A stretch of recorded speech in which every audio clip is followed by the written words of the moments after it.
Bora trabalhar, meu povo líndio, minha pova líndia! Vamos falar hoje de domínios morfoclimáticos brasileiros.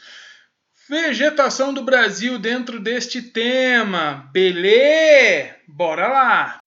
Vamos falar de domínios morfoclimáticos brasileiros, uma das teorias mais importantes do nosso imenso, maravilhoso geógrafo Aziz Absaber.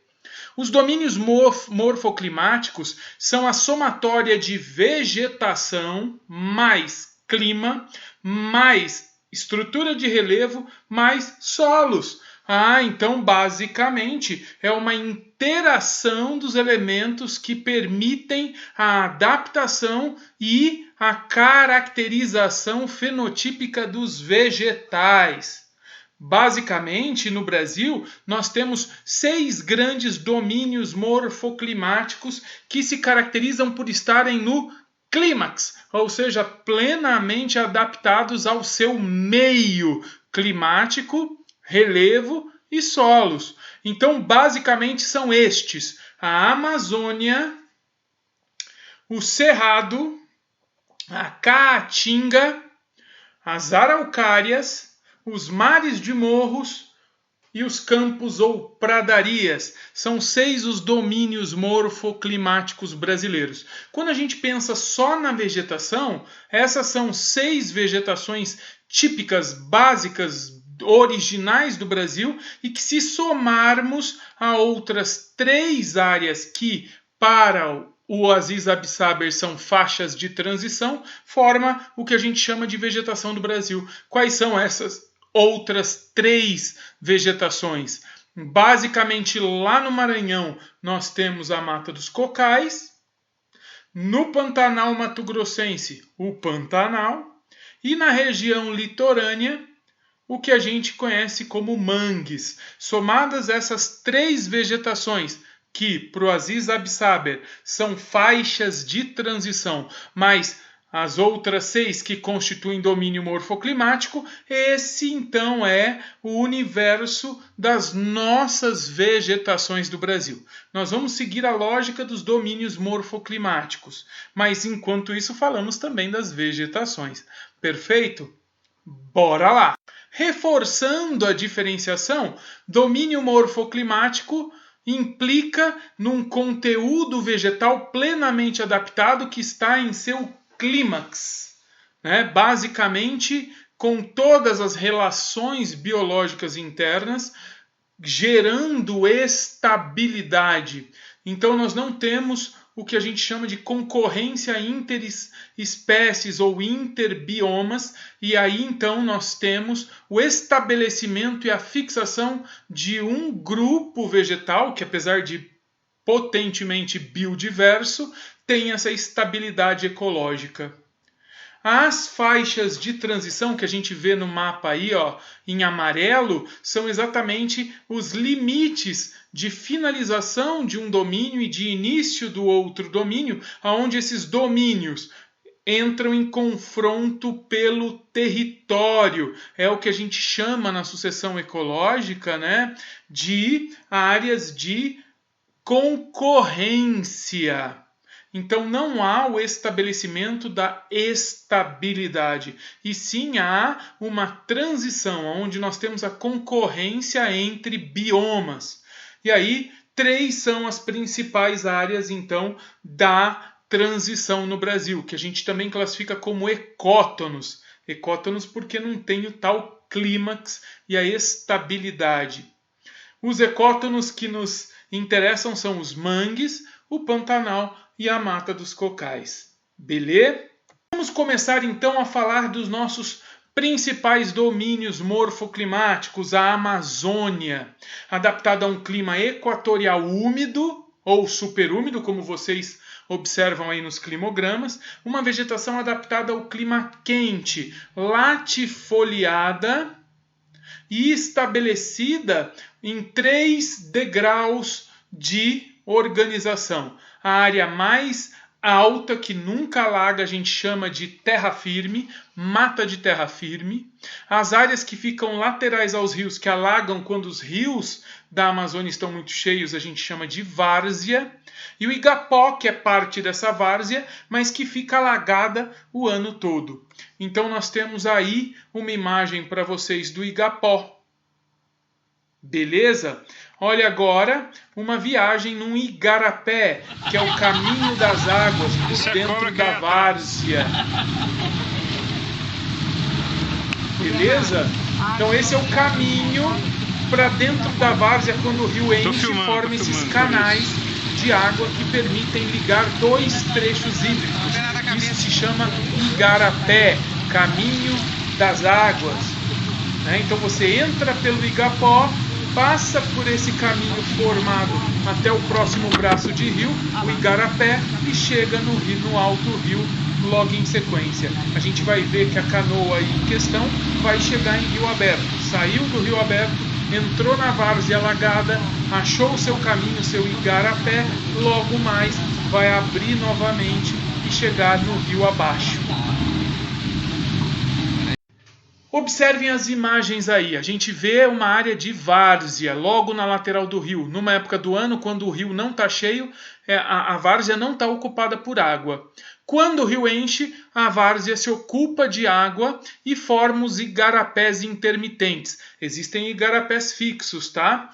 Os igarapés, os caminhos que a água faz para ligar dois braços do rio no meio da várzea. O Igapó é uma vegetação que fica constantemente alagada. É a vegetação dentro do rio. O igarapé é o rio, a água dentro da várzea da vegetação. Beleza? Aqui a terra firme, né? É uma vegetação dentro da Amazônia que não vai alagar, né? Que vai permanecer só com muita chuva. É uma vegetação, a Amazônia tem uma vegetação que a gente chama de mesófila, inserida no espaço chuvoso constantemente. A vegetação é o maior ecossistema equatorial latifoliado do planeta, a Amazônia. E é também a vegetação mais preservada do Brasil, mas a mais ameaçada hoje. Basicamente, nós temos uma pressão crescente para dentro da Amazônia desde 2014. A gente vê o desmatamento tendo picos no governo Fernando Henrique Cardoso, com 29 mil quilômetros quadrados desmatados. Um novo pico no começo do governo Lula, com 27 mil quilômetros quadrados. A política que foi pensada e desenvolvida inicialmente pela Marina Silva deu frutos, e política essa que durou muito tempo depois dela sair do Ministério do Meio Ambiente até o governo Dilma, onde nós tivemos o menor índice de desmatamento da Amazônia em décadas. A Amazônia que hoje tem ainda 70% a 75% do seu espaço ainda em pé, preservado, mas já com uma pressão próxima dos 30% de desmatamento. E desmatamento que veio crescendo principalmente nesta borda da Amazônia com a área tropical que vocês veem aí no mapinha em vermelho, que a gente chama de arco do desmatamento. Só para vocês terem noção do quanto desmatamento significa, 6 mil quilômetros significa 645 mil campos de futebol. E esse desmatamento está baixo com 6 mil. É o desmatamento lá de 2009. Tendo lá em 2014 4 mil quilômetros de desmatamento. Entre 4 mil e 5 mil quilômetros de desmatamento. E começou a crescer. 2015, 16, governo Temer, já houve uma disparada. O governo Temer projetou em 2020 um desmatamento de 4 mil quilômetros. A verdade é que isso nunca se configurou e hoje a gente já beira um desmatamento semelhante, superior ao de 2006. Pois é, olha como a gente retrocedeu, né? A gente já não cuida mais da Amazônia, ela está sendo comida das bordas para o centro e do centro para as bordas. O cerrado, uma vegetação muito importante, adaptada ao clima tropical. A gente vê aí em verde no centro do Brasil, em marrom está a Amazônia. Esse domínio morfoclimático, adaptado ao clima tropical, também está adaptado ao solo do cerrado, o latossolo. O solo que é levemente ácido e muito laterizado, com muitos íons de alumínio. As árvores pegam esses íons de alumínio e faz com que os íons causam nelas o tronco retorcido, que a gente vai ver em sequência. É uma região onde nós vemos o avanço da fronteira agrícola, principalmente da soja, mas também da pecuária bovina, que desmatou já em 94 a 95% do cerrado original, como a gente vê aí nestes mapinhas. A evolução do início do século XX para o final do século XX, início do XXI. Hoje nós temos 5% do cerrado, todo fragmentado, que já condena ele por não haver variabilidade genética. O cerrado é uma savana no Brasil, então ele é formado por árvores distantes entre si, para não roubar umidade entre elas, gramíneas e arbustos entre essas árvores. As árvores são de médio porte e com troncos retorcidos, como a gente começa a ver nessa foto da maravilhosa região do Cerrado Mineiro, ali na Serra da Canastra, onde nós temos, por exemplo, a formação de campos rupestres, campos no meio do cerrado e essa vegetação arbustiva, arbóreo gramínea que a gente começa a observar nessa foto. É uma das regiões mais lindas desse país. Tá aqui, ó, cara do cerrado brasileiro. Essa é uma plantinha importante no cerrado. Ela é a canela de ema. Ela tem uma resina dentro dela e ela libera um gás que em dias muito quentes e secos geram autocombustão. Ela pega fogo sozinha e bota fogo em todo o cerrado. É ela que gera as queimadas naturais do cerrado. Queimadas essas que até são importantes para que haja a ativação da germinação das novas espécies, das novas sementes. Então, a queimada no cerrado não implica em perda de biodiversidade, se ela for natural. Se ela for antrópica, sim. Se ela for natural, implica em permanência. É para isso que as árvores têm, basicamente, cortiça, né, para que ela sobreviva à queimada da canela de ema. A cortiça é uma casca grossa que vai proteger a madeira da árvore dessas grandes queimadas. Vejam aí os troncos retorcidos das vegetações do cerrado.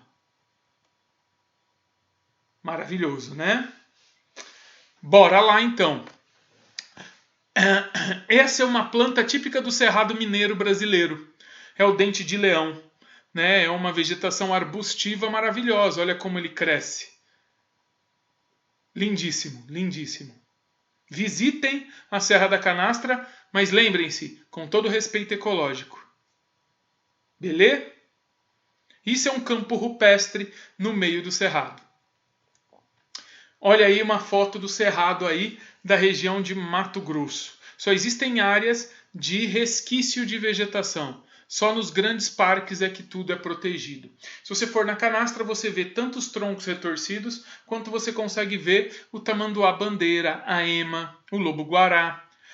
Na divisa entre Cerrado e Caatinga, você ainda vê o tatu-bola, como você vê aí embaixo na nossa imagem. Eu não costumo aparecer nos meus slides, mas eu não pude deixar de colocar todo o meu amor para o Rio São Francisco, o Rio da Integração, que nasce na Serra da Canastra. Essa é a nascente do São Francisco que eu tive o privilégio de conhecer enquanto ainda existe. Uma região lindíssima, um rio emblemático e poderosíssimo do nosso país. Volto a dizer, visitem a Canastra e observem com todo cuidado e amor e carinho ecológico o quanto essa região é lindíssima.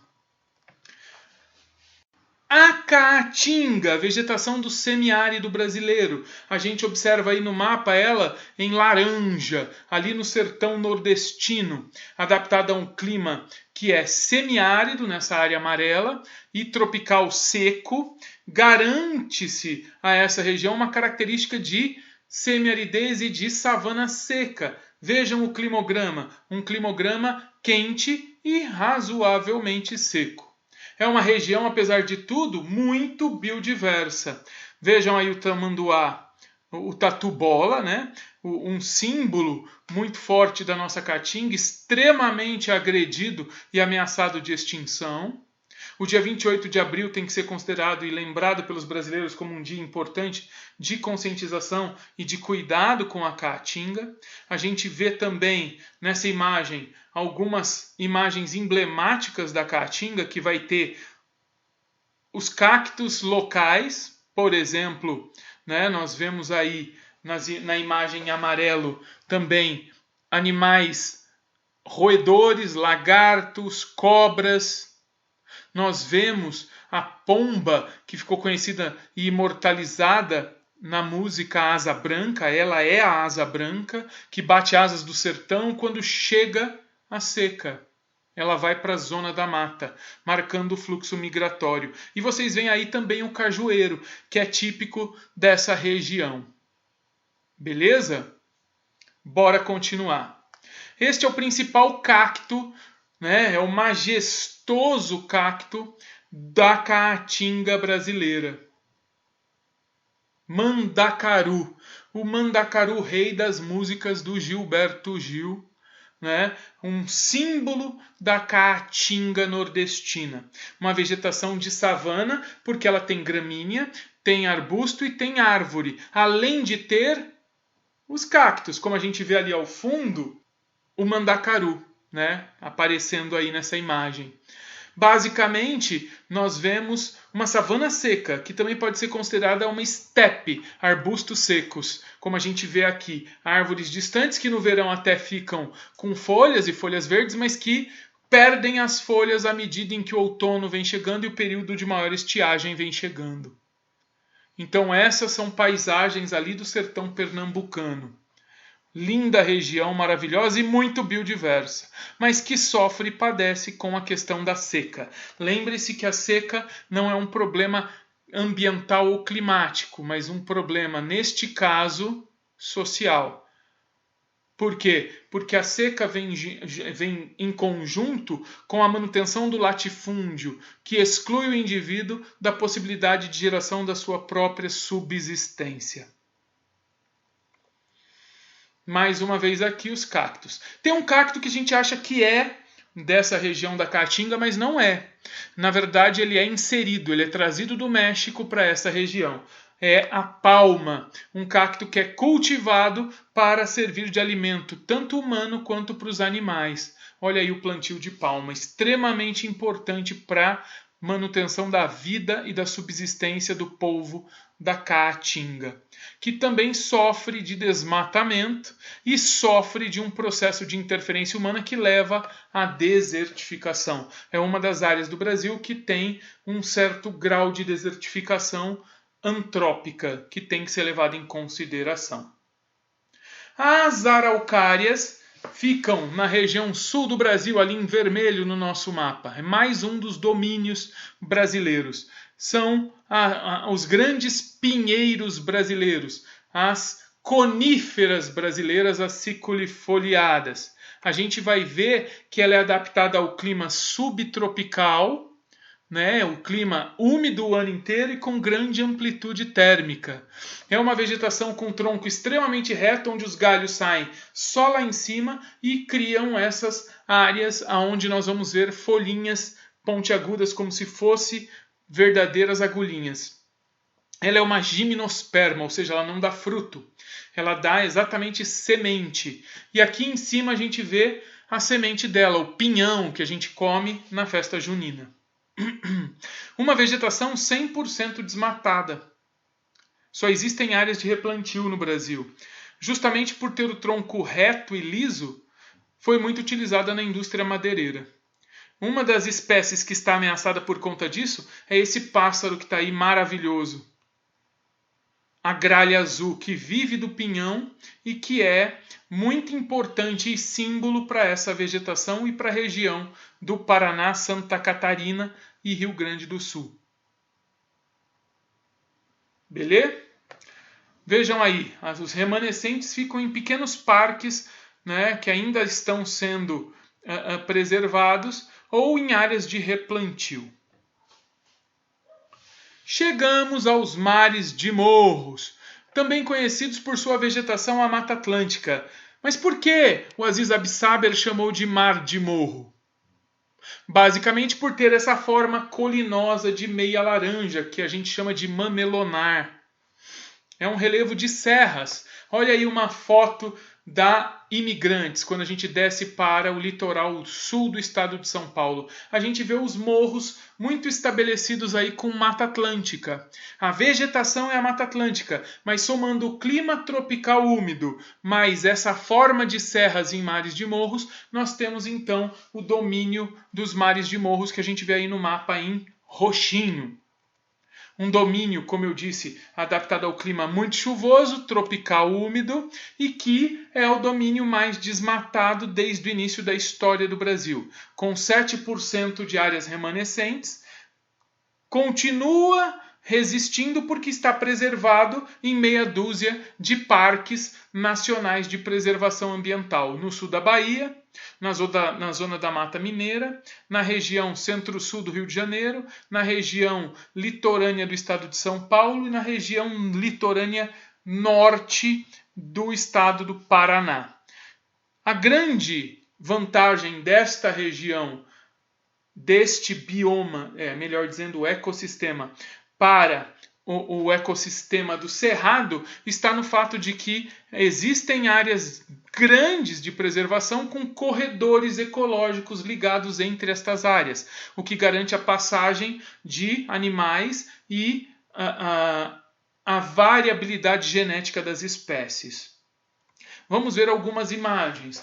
No estado de São Paulo nós temos a maravilhosa Jureia, no sul do estado de São Paulo, ali em Peruíbe, uma das regiões mais lindas do estado, com Mata Atlântica original. Nós temos no norte do estado de São Paulo, litoral norte, a Serra do Mar em Cunha, uma região também muito bonita, também com certo grau de preservação. Nós temos na região ali de Jundiaí, Tupéva, a Serra do Japi, que também é uma área muito importante.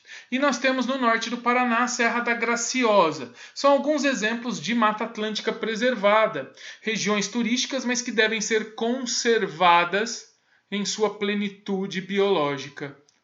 Beleza? Então, se forem visitar algum desses pontos, cuidem para que isso tudo se mantenha assim. As pradarias são campos, e como campos, só tem gramínea, diferente da Mata Atlântica que só tem árvores e é muito biodiversa, diferente do Cerrado que tem 3 substratos, gramínea, arbustiva e árvores, da Amazônia que só tem árvores, da Caatinga que tem 3 substratos, portanto é uma savana também, arbusto, gramínea e árvores. A pradaria só tem gramínea. E quando a gente observa a localização, no Brasil ela está no sul do país, mas as pradarias são adaptadas a qualquer tipo climático. Então ela pode aparecer também em outras porções do próprio território brasileiro. A gente viu na citação campos dentro do Cerrado e a gente vê espalhados campos pelo mundo todo. No caso nosso do Brasil, a área típica é no clima subtropical frio e úmido. Estes são campos limpos, em que as gramíneas formam aí essa paisagem, completamente lisa, muito boa para o cultivo pecuário. Por isso que é muito comum a exploração dessas áreas para a criação de gado, o que tem levado ao pisoteio da grama e à perda de áreas de campos. O pisoteio compacta o solo e os campos morrem. Nós temos ainda 2 outros tipos de campos. Os campos sujos, que às vezes têm áreas de árvores ou ainda de arbustos, que é o caso da imagem aqui embaixo. E lá em cima os campos rupestres, que a gente vê rochas e cupinzeiros acabando, quebrando aquela imagem de gramíneas de forma regular. No Brasil, o sul do Brasil tem essa forma de relevo colinosa que a gente vê nas próximas fotos, conhecidas como coxilhas gaúchas, também conhecida como pampas gaúchos. Olha essa forma mamelonar, essa forma de meias laranjas. É a área de gramados, a área onde nós vemos pastagens, mas os campos estabelecidos como nessa imagem aí. Muito lindo também. Chegamos então às faixas de transição. Basicamente 3 nós vamos estudar no Brasil. E começaremos exatamente pelo litoral, onde se encontra ali essa área roxinha do nosso mapa, os mangues. Depois passaremos pela mata dos cocais, lá na região do Maranhão. E por fim terminaremos lá no Pantanal Mato-Grossense. Então, caminhando para os mangues, nós temos que entender por que é uma transição. É uma transição a partir da vegetação litorânea, que é a restinga, essa vegetação de gramínea de arbusto dentro da areia, com a Mata Atlântica, que a gente viu enquanto domínio de mares de morros. Quem é a transição da restinga do mar com a Mata Atlântica? Exatamente uma vegetação arbórea que se adaptou ao alagamento trazido pelas marés altas em regiões salinas. Ou seja, formam-se brejos salinos, água salgada, em que as vegetações vão então colocar suas raízes aéreas para não desidratar por conta do meio salino. Lembra da osmose? Então, basicamente essas raízes aéreas servem tanto para elas respirarem, pneumotóforas, quanto para absorverem umidade que não é salina. Então essas são as principais características do mangue. A variabilidade genética dessas árvores ela é reduzida em números de espécies. Tá? Elas têm que se adaptar muito a esse meio salino. É uma área rica em matéria orgânica e é berço de reprodução tanto de siris, caranguejos, quanto de alguns tipos de camarões. Por isso que essa região ela é típica do cultivo e extração de caranguejos, camarões, que a gente chama de carcinicultura. Muito desmatada por conta do avanço das cidades e das áreas de convívio praiano, e essas regiões acabam sendo aterradas, desmatadas e aterradas para formar a orla dos municípios praianos.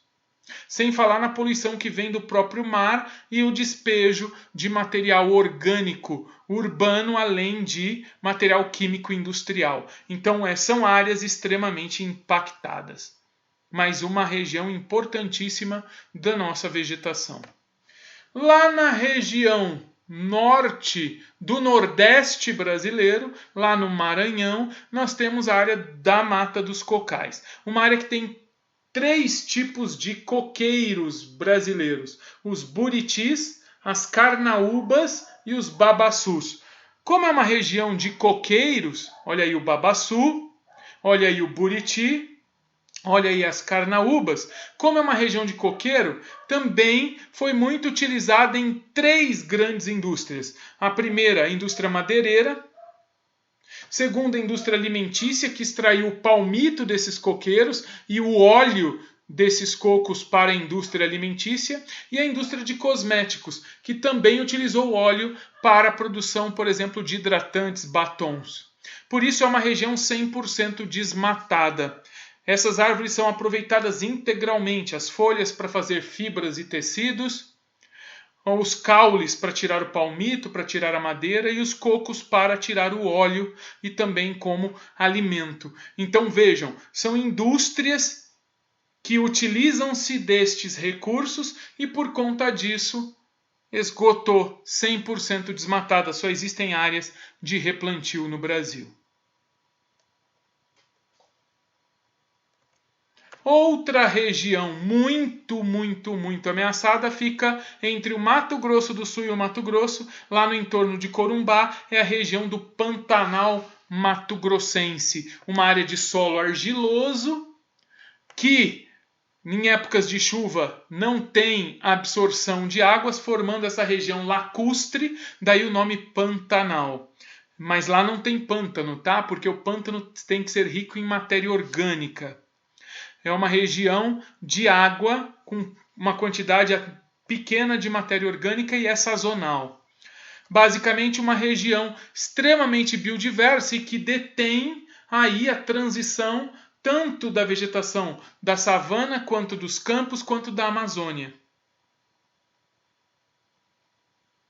Vamos lembrar a transição da mata Atlântica para a Restinga, os mangues. A transição da Caatinga para a Amazônia, a Mata dos Cocais. E o Pantanal, a transição da vegetação da Amazônia para a savana do Cerrado, para os campos. Então nós temos aí uma biodiversidade muito grande. A boa notícia é que assim como a Amazônia, o Pantanal é um dos biomas, um dos ecossistemas, melhor dizendo, brasileiros que tem o maior índice de permanência em pé, menor índice de desmatamento, mas também muito ameaçado pela mineração de ferro, ouro e manganês e pela pecuária que insiste em ocupar essas regiões alagadiças. Uma região de paraíso ecológico também. Beleza? Olha que maravilha. Se a gente desmatar, quais são as consequências? Além da perda de biodiversidade, há um aumento erosivo sensível, uma lixiviação, uma perda de nutrientes leves do solo, leva ao assoreamento de rios, em consequência da erosão e do transporte, temos assoreamento de mananciais, alteração do ciclo hidrológico, morte dos rios através da eutrofização, que é a proliferação de algas por excesso de matéria orgânica em decomposição, e consequente à alteração do ciclo hidrológico, nós teremos a desertificação. Ficamos por aqui nessa análise dos domínios morfoclimáticos brasileiros e vegetação do Brasil. Desejo a vocês um ótimo estudo. Permaneçam saudáveis. Tchau!